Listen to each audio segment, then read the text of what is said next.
In order to achieve the energy transition, many new technologies will be needed to replace our current reliance on conventional energy. Many sectors rely heavily on fossil fuels to meet their energy needs. However, there are many solutions to move these sectors towards carbon-free energy usage. What technologies can we use to achieve this? How will we replace fossil fuels in these sectors, for instance, in industry or in mobility? The learning objective of today is to introduce some of the technologies available that can play a role in the energy transition. When describing the changes that can be made to energy processes during the energy transition, we can look at the energy pyramid. At the bottom of this pyramid we have the simplest and most effective change that can be made: energy conservation. Any energy that is not consumed is also energy we do not have to produce. This is the principle of conserving energy.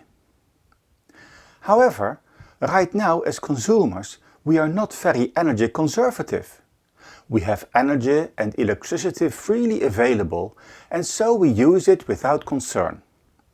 To be more energy conservative, we would have to change our mindset to think more about our energy usage.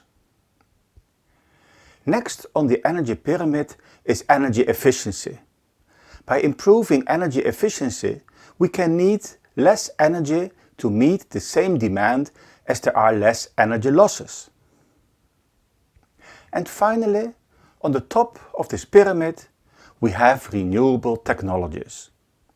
These are used in the place of fossil fuels to provide us with electricity or energy in other forms. Let us take a closer look at some of the renewable technologies that will play a major role during the energy transition. Firstly, we have mobility. Mobility here specifically refers to the transport we use to move around in society, for instance by car, train or plane. As most of our transport runs directly on energy-dense petrol, replacing this is not simple. For shorter distances and for smaller vehicles, we can use electric vehicles. These are becoming more common. However, introducing electric vehicles is currently expensive and requires changing the current refueling infrastructure that we have for cars. For longer distances and for carrying cargo, electric vehicles may not work. They need to be charged often and for a long time, so this is not suitable for lorry drivers traveling across Europe or shipping containers across oceans. For these journeys, we need some sort of alternative energy-dense fuel. Currently, many countries are supporting initiatives to increase the share of biofuels in petrol to make it more sustainable. However, in the long term, alternative carbon-neutral fuels will be needed to replace petrol in these journeys. There are many options for carbon-neutral fuels that can be used. The cleanest fuel is hydrogen. Combustion of hydrogen does not produce any carbon emissions at all. Hydrogen can be produced by splitting water into oxygen and hydrogen. The electricity needed to do this may come from renewable energy sources.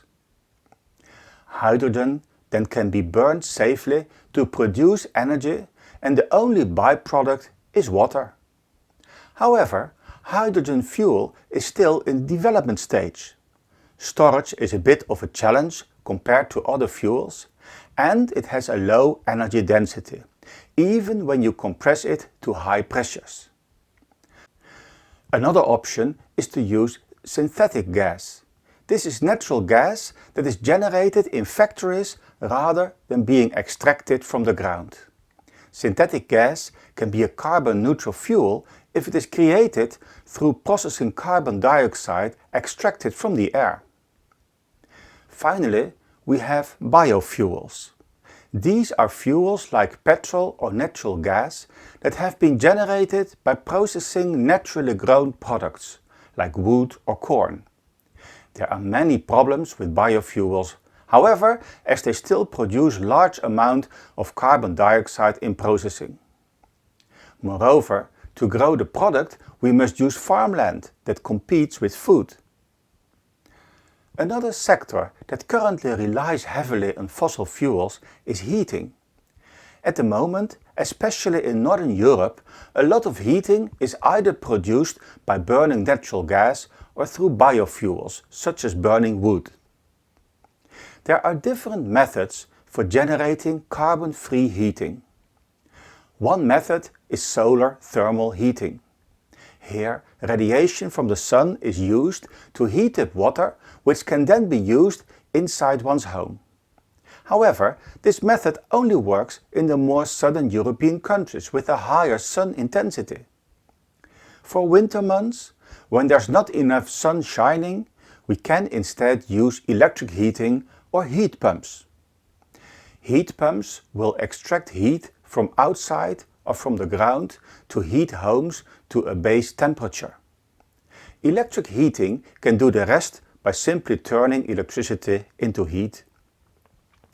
These methods require using electricity, which assumes that electricity will be mostly generated by renewable energy sources in the future. The last sector we will look at is industry. Industry in the EU makes up 1/4 of all electricity demand and 20% of all greenhouse gas emissions. Most of this energy usage comes from heating processes that require burning fuel. So, how do we replace these heating processes? Well, for low temperature processes we can use electric heating and heat pumps, as we explained before. For higher temperature processes, alternative fuels like hydrogen or biogas may be used. There are also other initiatives that we can implement in industry. For example, a lot of industrial processes will still produce carbon dioxide, even if we provide carbon-neutral heating. Examples are the industry producing cement or pharmaceuticals. For these carbon-intensive processes, we may consider the use of carbon capture. Instead of stopping the production of carbon dioxide, we prohibit these emissions from entering the atmosphere.